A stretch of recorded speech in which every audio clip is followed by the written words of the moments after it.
Nama saya Dudung Gustina Prianto dengan NPM 2416011140.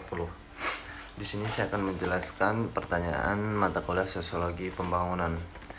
Jelaskan inti teori sistem dunia, sebutkan nama teorinya dan sumbernya.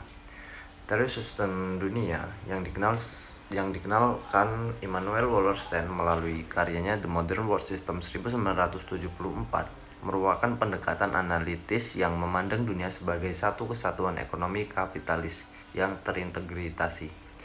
Dalam pandangan ini, negara tidak berkembang secara terpisah, melainkan terjerat dalam struktur global yang menghasilkan pola dominasi dan ketergantungan.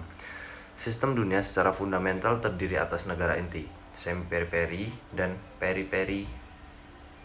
Masing-masing memainkan peran tertentu yang mempertahankan reproduksi kapitalisme global. Inti teori ini bukan hanya tentang pengelompokan negara, tetapi tentang bagaimana kapitalisme menciptakan hierarki yang stabil namun berubah secara perlahan. Negara inti mempertahankan dominasinya dengan menguasai teknologi tinggi, lembaga keuangan global, dan kemampuan menetapkan aturan perdagangan internasional. Negara pinggiran bergantung pada ekspor bahan baku dan tenaga kerja murah, yang menempatkan mereka dalam posisi di mana nilai ekonominya mudah dieksploitasi. Sementara itu, negara semi-periperi berperan sebagai perantara, memiliki beberapa kapasitas industri maju, namun masih rentan terhadap fluktuasi pasar global.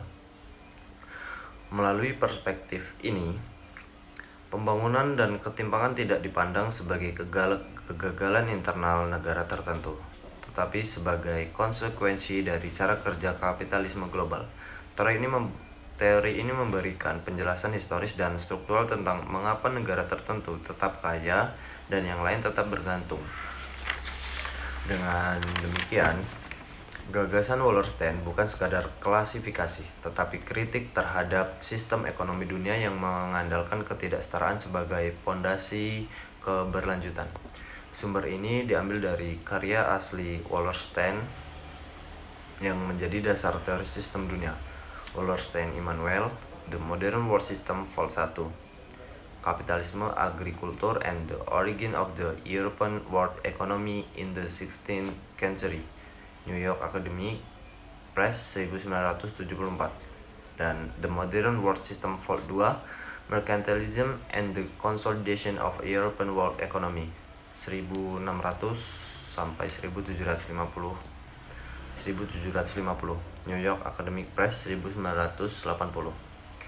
Dan pertanyaan yang kedua, sebutkan negara inti, medium, pinggiran.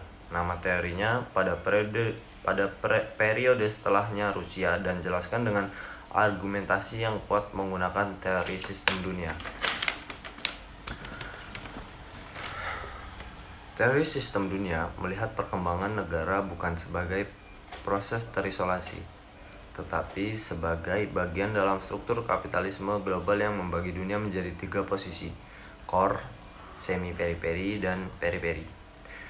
Yang pertama, negara core atau inti. Pasca 1951, posisi negara inti dalam sistem dunia tetap didominasi negara-negara seperti Amerika Serikat, Jerman, Inggris, Jepang, Korea Selatan tetap berada di posisi inti karena kapasitas teknologi, stabilitas politik, dan kontrol arus modal global.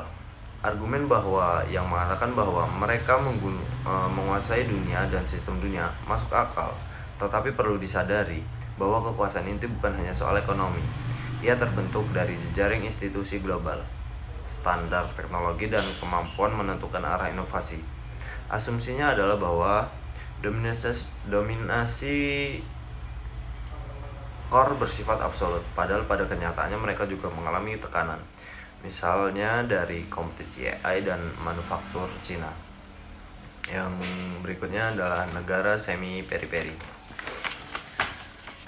Kelompok semi-periperi seperti Cina, India, Brazil, Turki berada dalam posisi ambigu, cukup kuat untuk menjadi pemain regional, tetapi belum mempunyai kontrol finansial dan politik seluas core. Mereka berfungsi sebagai penyangga yang menstabilkan sistem dunia. Namun, anggapan bahwa mereka menuju core tidak selalu tepat. Beberapa justru stagnan akibat ketergantungan pada pasar modal di industrial prematur atau instabilitas politik. Cina sendiri berada pada titik transisi. Cina sendiri berada pada titik transisi unik. Kuat secara industri tetapi belum menguasai institusi global seperti IMF atau WTO. Dan yang terakhir adalah periperi atau negara pinggiran. Negara-negara seperti Sudan, Yaman, Haiti, Mozambik berada pada posisi pinggiran karena struktur ekonomi yang lemah, ketergantungan pada ekspor komoditas, dan rentan terhadap intervensi geopolitik. Asumsinya bahwa mereka tertinggal karena kurang modernisasi ini terlalu menyederhanakan. Seringkali keterpinggiran justru merupakan produk sejarah kolonial. Ketergantungan utang dan integrasi ke pasar global secara tidak menguntungkan, misalnya hanya sebagai pemasok bahan mentah.